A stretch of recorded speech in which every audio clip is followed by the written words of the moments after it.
everybody, welcome back. As you know, this time of the day on Monday is always reserved for our brothers who are in studio today. It is the SHOPO Hour. And I'm going to go down the table. Introductions, please. I'll start with Brother Mark. Would you please? Good morning. Hey, Rick. Good morning. Rick, Nick, Steve. Happy Monday, everybody. What's way too loud? Oh, okay. I forgot. No, just kidding. You were partying too much yesterday. No, it was a good day. Good day. Mark Riccio, retired major, Holland Police Department, 31 and a half years of service. Waikiki was my last assignment, and happy to be here. Happy to have you, as always, Brother Steve. Rick, good morning, brother. Always happy and grateful to be here with you and your listeners. Steve Keel, Vice President of SHOPO. I work for Honolulu PD as a patrol sergeant in urban Honolulu. Makes up the neighborhood of Kaka'ako, Chinatown, Ala Moana, and the Mountain. Happy to be here, Rick. Morning. Love it. Love it. Brother Nick. Good morning. Thanks for having us back. Nick Schlepak, Honolulu Police Department, police officer for about 14 years, and currently the the chapter chair for SHOPO, Honolulu chapter, which is the labor advocacy group for Hawaii's police officers. And love that. And thank you, boys, for being here. All right, Super Bowl Sunday. How'd it go for everybody? Any thoughts, comments, and then we'll move on. The Eagles lost. That's all I was happy about. He sums it up. Well, if you're a Giants fan, you don't like the Eagles, and vice versa, right? Eagles fans hates the Giants. So yeah. I'm a Giants guy. I'm glad the Eagles lost. There we go. That was exciting football. Yeah, it was good. Good game. And you know what? It's kind of what you would expect with two teams with those records coming in and battling it out. Is a good game. Yeah. I don't know if people expected 70 total points or whatever it was at the end, but it's a lot of scoring. That was a lot because both defenses were touted as being so effective, and it was a storm. It's entertaining. That was great. Yeah. Brother Nick, how about you? I was at work. Sorry. What was with the halftime? Rick, what was with the halftime show? What was that all about? I'm not quite sure. What was all that? Not quite sure. Did you help choreography that with those fancy movements? No, but I did yesterday. Ironically, I did wear the same red outfit Rihanna had. I don't know how those lines got crossed. So I don't know. All I can say is it delivered, because Super Bowls, and Brother Mark, even when we were in Vegas, there were some games where Denver, Carolina. Anyway, that were just nonsensical. This was a good game. That's good. And this is the era of the Chiefs. I mean, as long as Andy Reid stays in, and with Mahomes, and they're so deep, their depth chart is incredible, and importantly, both their O and D lines. Man, it's going to be difficult to take them down. Yeah, I don't see. Yeah. And NFC's fairly weak in comparison, except for the Giants. Mark. Well, let's not go there. Well, we'll see. They have a little potential, but But Rick, you're here this morning, Rick. Last week we were wondering what the odds would be that maybe there'd be a call in and we wouldn't see it today. That's because I'm lobbying to make it an official holiday. A lot of people are tied in with President's Day. Make it the same one, whatever it is, because 4 a.m. this morning. Too soon.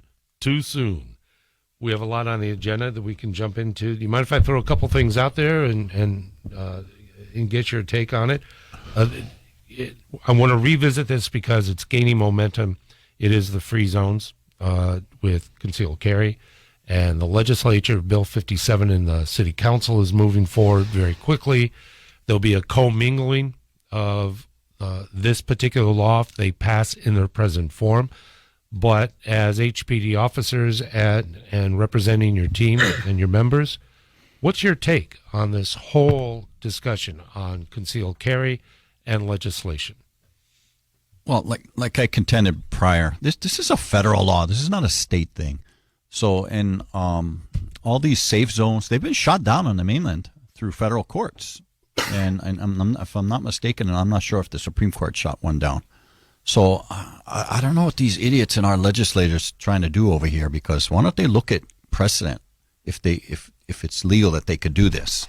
So I can't see it. They'll probably pass the law, but there's going to be a challenge, and they're probably going to lose.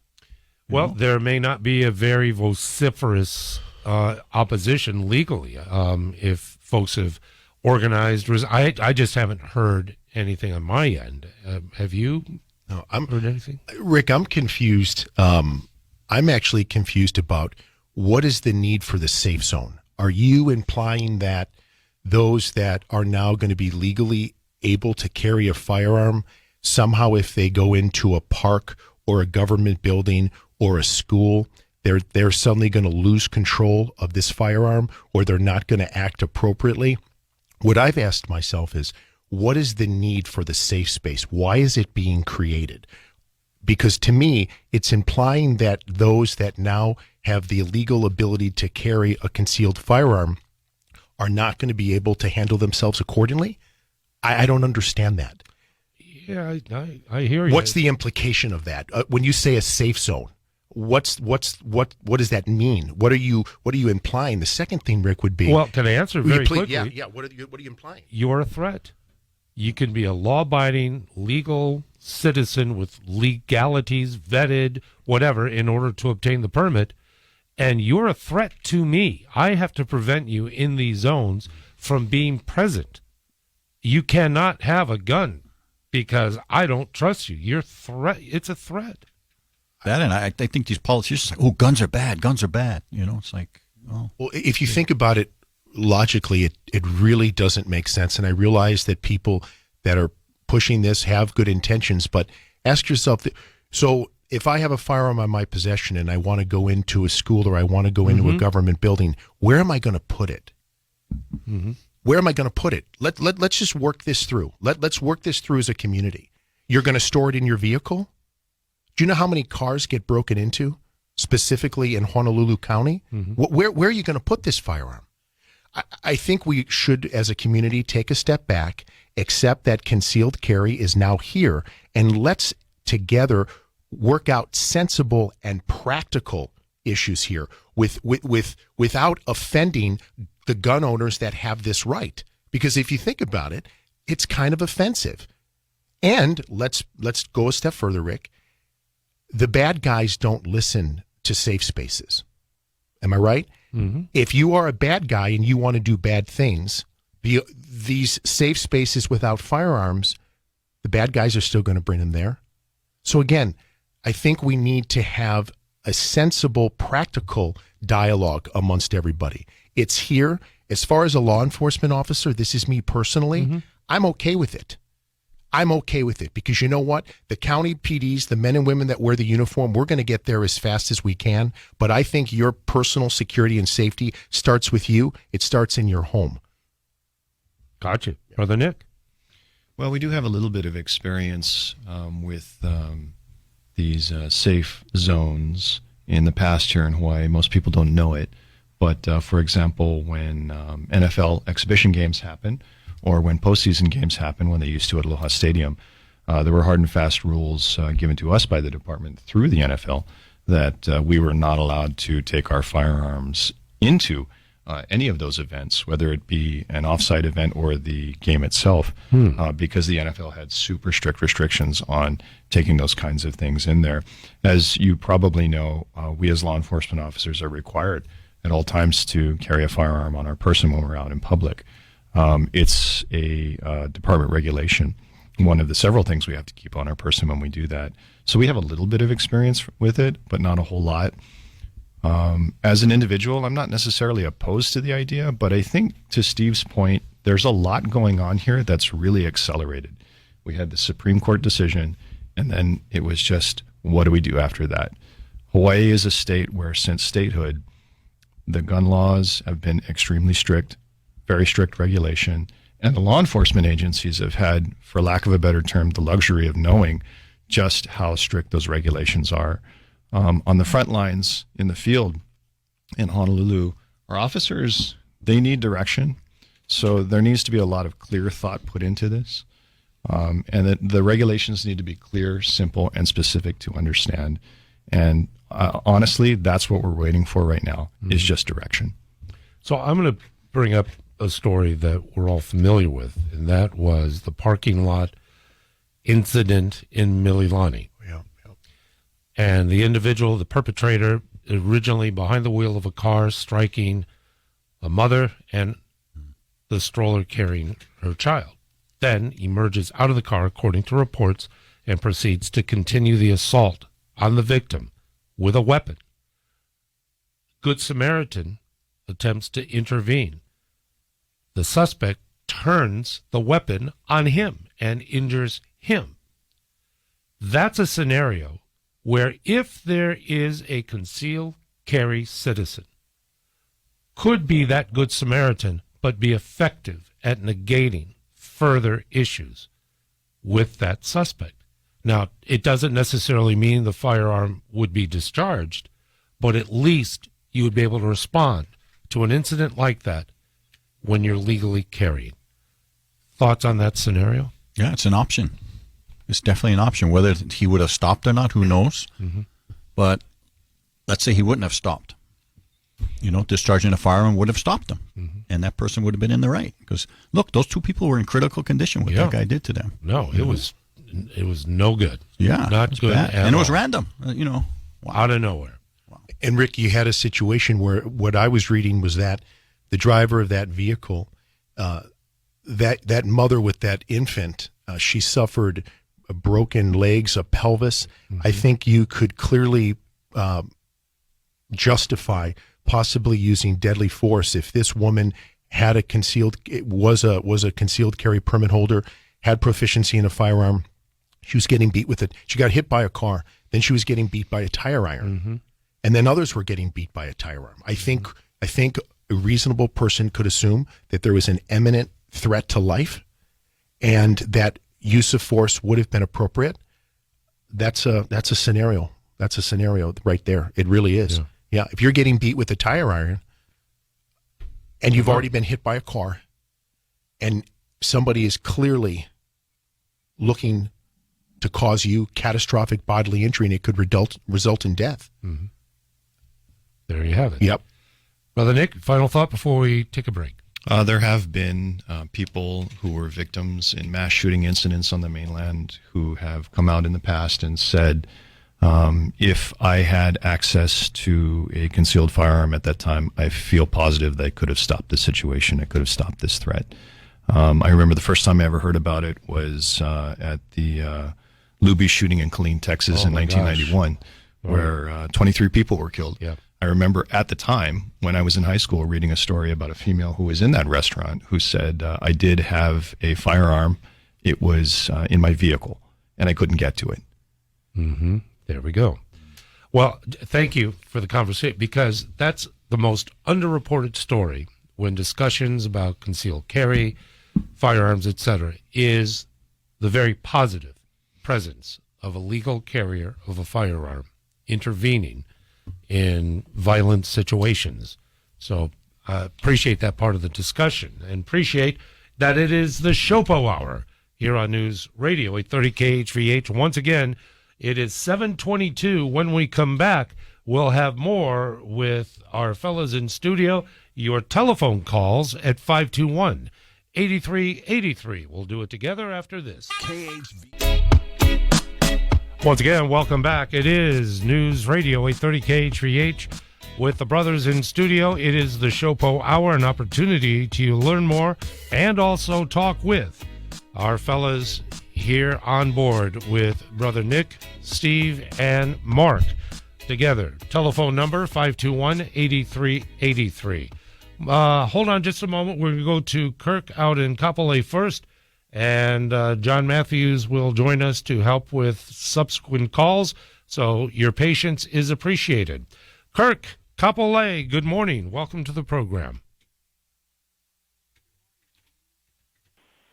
And hey, I just wanted to feed on to what the vice president of SHOPO said. I'm sorry I'm bad with names. When it comes to lumping legal gun owners, when you listen to the mayor's interview and when he gave testimony at the city council, he actually, when you listen to his words, he actually lumps legal gun owners as if we're the criminals creating all the crime. It's just unbelievable. And so it's kind of frustrating, if you're a legal gun owner, you're now looked at as a criminal. Well, Kirk, thank you very much for the comment, and I'll turn it over to Brother Steve. First response, Steve. Sure. Kirk, thanks for the call. Appreciate your comments. Yeah, Kurt, I'm just a little bit confused as a citizen as far as when you talk about the safe zones again, what are you implying? So and how are we logistically then going to ask those that choose to legally carry concealed, what are they going to do with those firearms? And I didn't hear what Mayor Rick said. But like I said, I think together we need to put this through. Now, remember, private businesses, if they choose to, they can put restrictions as to who comes in their business, and they can say this. I'm talking about as a government, as a city and county, us creating these safe spaces. Remember, private business can do whatever they want, but it's just, again, parks and schools, and how do we work this out logistically? And again, I feel that when you put something like this out there, what are you saying to the law-abiding gun owners that want to kill sincerely, that they can't be trusted in those spaces? They're going to act inappropriately. Something's going to happen. I would like anybody on the other side of this to maybe share just where they're coming from with that, because I don't understand it. Kirk, again, thank you for your telephone call. We appreciate you being part of the program. It is 521-8383. We head to IAEA. Stephen joins us. Stephen, good to hear from you, and a good morning. Good morning, gentlemen. Good morning. I would like to present a scenario to your guests and to see what their recommendations would be. Say you have a permit, you come across a crime scene, and you draw your weapon to try to neutralize the situation. Now, in this scenario, the person may or may not have shot, but they still have the gun drawn when police show up. What should the concealed carry permit holder do to avoid being an unfortunate friendly fire casualty? And I'll take your answer off there. Thank you. Thank you, Stephen, for the call. Gentlemen, who'd like to jump in first? When I initially heard his question, put that gun on the ground visible, put your hands in the air. Mm-hmm. That's what you do. Assuming that by doing that wouldn't create a tactical advantage for the bad guy that was doing whatever bad things. But when police come on scene, the best thing to do is holster that firearm, put it down, put your hands up, and then let the police officers direct you what to do. Got it. Yep. Nick? That situation could potentially happen to an off-duty officer. I remember in my initial firearms training, the instructions that I received if you were involved in an off-duty incident like that, where you're just wearing your civilian clothes, going shopping, and something happens, is that once the initial units arrive on scene, you do exactly the same thing. If those officers give you directions, you follow it down to the letter. If they put you in handcuffs, so be it. Just become compliant as you possibly can. Neutralize yourself as a threat to anyone else, and do what you're told until the situation is made safe. And Mark? Yeah, no, same thing. Like Nick said, neutralize yourself. Don't, once the police arrive, put that, either holster or put that thing on the ground, announce yourself. Hey, I have a concealed carry permit, blah, blah, blah, blah. If they, whatever instructions you are given, comply. You might get handcuffed. That's just our procedure. And then let us sort out the scene. But neutralize yourself. I would think tactically, Rick, officers are not going to approach too much. There's probably going to be verbal commands given to get on the ground, show the hands. To Nick's point, they're going to be approached. They may be handcuffed just for safety reasons till stuff gets sorted out.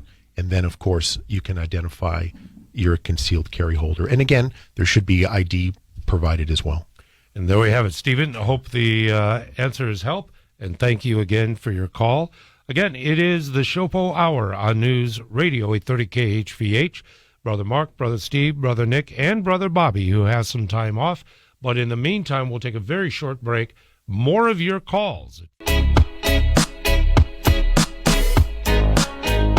Welcome back, everybody. It is the SHOPO Hour featuring Brother Mark, Brother Steve, Brother Nick. I know that we've talked bail reform in the past. I just did legislative report with Jillian, and she reported back on the Obrero bill that closed that loophole. However, the actual bail reform, it's fast-tracking as well. Love to get your take, and I know we've discussed it, but now that it's apparent that this will be one of the fastest bills going through the ledge, what should we as citizens know about this, and what is it through the viewpoint of an HPD officer? Nick, would you mind? Yeah, thank Last week, you had asked me the question regarding Class C felonies and what type of crimes are Class C felonies, how many of them are there. So I came back this week with a bit of a list, a little educational thing from our perspective as police officers in the field. Average crimes that your average day citizen experiences that are Class C felonies. Theft in the second degree, which means anything of value between $750 to $20,000 is theft in the second degree. That includes your car, if your car is worth that much money. If you're over 60 years old, the threshold for dollar value goes down to $250. I get it. Right. Right, Kapuna. Okay. This includes anything that's a wallet or a purse or a container designed to carry your money. That is theft in the second degree. Driving a stolen vehicle is a Class C felony. Breaking into a car and stealing something from inside or searching it is a Class C felony. Wow. Fraudulently using your credit card is a Class C felony. So if your wallet gets stolen, that's a Class C felony. If somebody uses a credit card out of your wallet, that's a Class C felony. Identity theft is a Class C felony, all right? That's essentially using any part of your personal information to steal something from you. Right. Possessing your confidential information, such as your mail, any physical documents or your ID cards, or any of that in digital form, that's a Class C felony. Arson in the third degree, which means that somebody sets something to fire or something afire, and that object is worth more than $500, that's a Class C felony. Criminal property damage in the second degree, which means that somebody damages something of yours and the value of that damage is between $1,500 to $20,000, is a Class C felony. Burglary in the second degree, which essentially is breaking into a commercial building or a building that's not used as a dwelling. That's a Class C felony. Okay. Catalytic converter theft. Ah. That's a Class C felony. Now, the interesting thing about this, and the problem that I think we from a law enforcement perspective have, is that we don't understand why legislators enact bills that are designed to protect the kapuna, like theft in the second degree, like I just said, or they design bills to address huge public concerns, like catalytic converter theft, which was gigantic in the last legislative session. Yep. All right. All over the media, front page news on the Sunday paper. Why are we making things felonies, obviously to deter crime, but at the same time, we're interested in letting anybody who gets arrested for these offenses simply go free right after the arrest? Yeah. That is the time-honored question. And I view it from a standpoint that legislators believe if they pass a bill, their job is done. I did my job. But the consequential enforcement of the law is not on their radar, on their agenda. So I can appease one part of the constituency by saying we're tough on crime, or at least we're addressing this. And then on the back end, it's basically exonerating and negating what that first step was. No, I totally agree, and I'm confused by this as a union official and as a law enforcement officer. I'll say it. Police officers are great at following directions. We're very good at it. You give us a direction, you give us a statute to enforce, we can do it. All right. But when things start conflicting each other and they get confusing, that's when it doesn't make sense to us. I think that's when you start to lose public buy-in to a law enforcement agency and to a local government, and also to, no offense, but a local prosecutor's office. People need to know that there is closure to something. All right. When something gets stolen, when somebody enters your house, when somebody's through your car, that's a personal thing. All right. They need to know that there's an apparatus there that is going to close that for you. People sleep well at night when they find out that the person who is driving their stolen car is under arrest and in jail pending prosecution. That's an important thing. I'll throw out that in less than 2 years, there will be another election, and the office of prosecutor will be up for grabs. Now, whether Steve decides to continue and run again, but I know that there are candidates that will be proponents of exactly that, whether it's called bail reform or what have you. There'll be a relaxation on the enforcement of existing law, and perhaps what we're seeing now will be even worse in regard to capture and prosecute. See? Rick, just in regards to the bail form that's going around, I think it's important to let your listeners know SHOPO was never consulted. When we had a last go around with this, you heard certain political leaders say, "Hey, we didn't know that law enforcement felt this way. You guys were a little bit late to the party. Maybe you should have told us this sooner." Well, I think it's important for everybody listening to know that the legislation, that these bills that are being submitted, SHOPO was never contacted. I would go as far as to say, you can ask Chief Joe when he's on the program, was Honolulu PD consulted? When we talk about, you brought up constituents, I'm really curious to know if the legislators that are making this a priority, is that really what the constituents want, right? And when I try to do this, Rick, personally, I try to ask myself, where is someone, if I have a different viewpoint than someone else, I try to ask myself, where are they coming from here? And I'm asking myself, are they trying to do bail reform because of prisons being overcrowded? What's the purpose of this? Because if the purpose of this is to fix something else, then address that issue. And again, we have due process. It makes our criminal justice system fantastic. We've shared that on the show before. The judges have their role. The prosecutor has their role.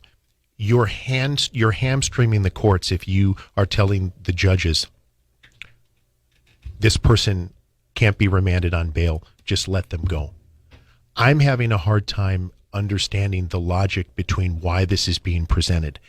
If you look at all the issues facing us in this community, is this an issue? How's this? Take a walk around on foot and look at all the mom and pop signs that have help wanted signs. We have bigger issues, I feel. Again, we can handle different things, but is this really a priority? Why is law enforcement not being consulted? Is this really what the people want? Is this part of a bigger agenda? But I want your listeners to know, SHOPO was never contacted about their opinion on this. I don't think any of the police chiefs were contacted. But I would be very cautious when you talk about words like reimagine, reimagine, revisit, this kind of thing. What was wrong with the current system? If we need to build a prison or a jail, let's do that. If we want to address preventing offenders from offending in the first place, let's address that. But there has to be a consequence for bad behavior. And I would say, as a law enforcement professional working the streets with these guys here, there needs to be a deterrent. If you take bail away, sure, go ahead. Oh, no, go ahead. If you take bail away, where's the deterrent? So, and I think that as this worked its way through, they were originally saying that officers couldn't arrest for C felonies. Now they're bringing it down. Where is this coming from? What is the purpose of it? Is it because is it the jail's overcrowded? Well, What's the deal? Because it seems to me like we're not taking a logical, rational approach at this. Let me throw it out there. Yeah. Cash bail system is discriminatory and unfair. It is the rich and the middle class that can afford to be out of jail pending trial. It's the poor. It's the punitive assessment against the poor. So you're discriminating because they do not have resources to post bail. The second one that they'll justify this for is that the whole concept of innocent until proven guilty, you're remanded into jail if you cannot post that bail. Therefore, you're being punished without due process. Now, those are just a couple of justifiable reasons that are expressed. And that's what I mean, that there will be prosecutors, candidates that subscribe to that. And if one of those individuals gets in running our prosecutor's office, we ain't seen nothing yet.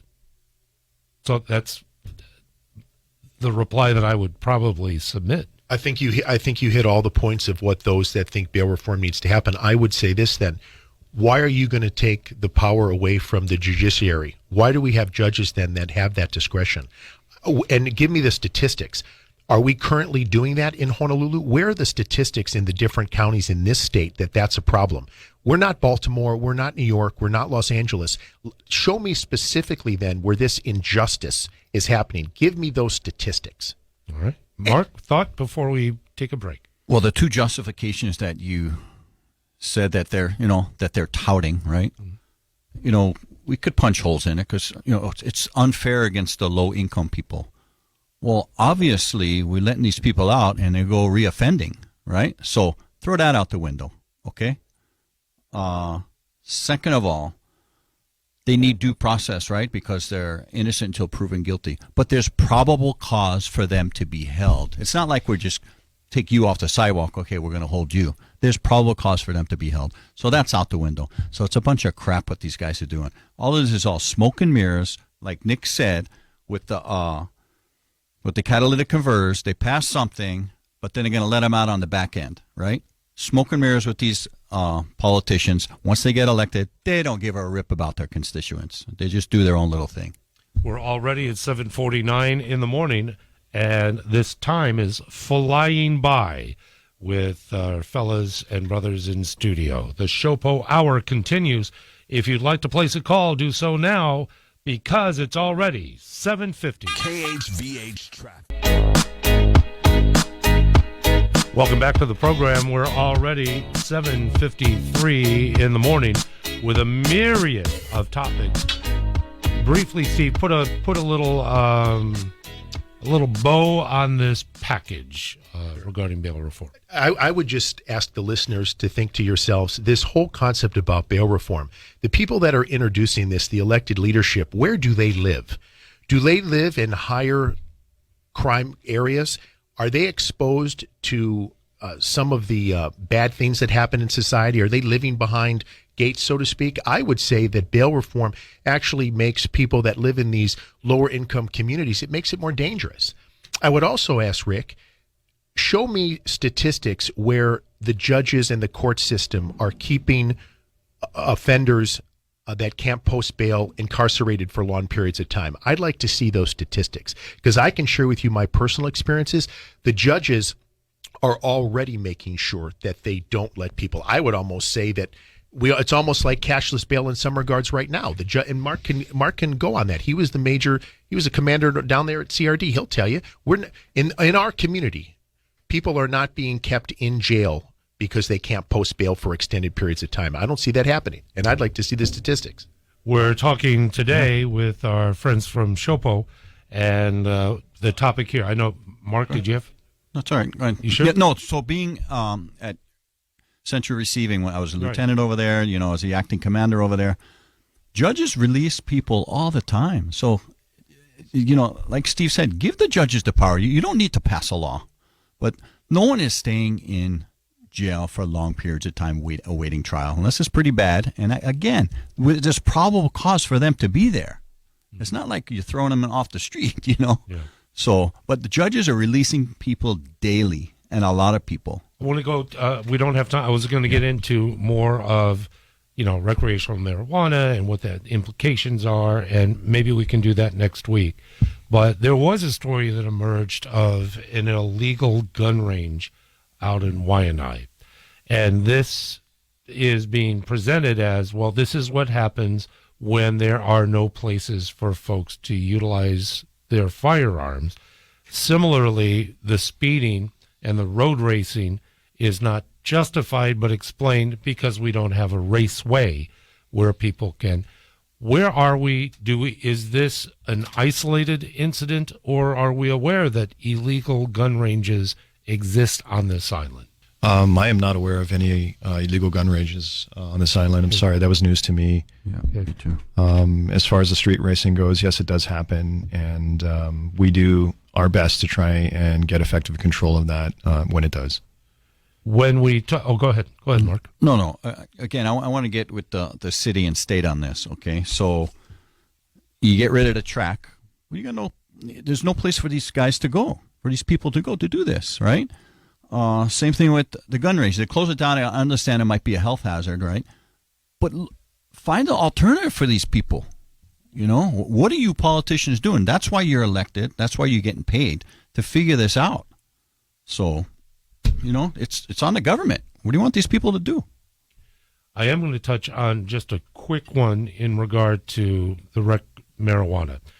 I see there are stores in Waikiki that promote cannabis products. I see vape stores that promote cannabis products. What are these products? And if it truly is cannabis, how are they allowed to sell this? I'm not too sure what these products are. I would just say to the public, Obviously, you don't necessarily know what you're buying in these kinds of situations. There is an apparatus here statewide for legal sale and then legal possession. That is the correct way to go. That way you know you're getting, hopefully, a good product. This kind of harkens back to the day you folks might remember when bath salts, you can go to a head shop and get bath salts, and people were going crazy from that. That's kind of what I equate it to, and that's the reason why. There's so many crazy chemicals thrown into these things that you really don't know what you're going to get. Do people get affected by it? Absolutely. I can think of a case that happened last week where we had somebody that was very, very messed up by taking something that they had bought over the counter, gummy wise.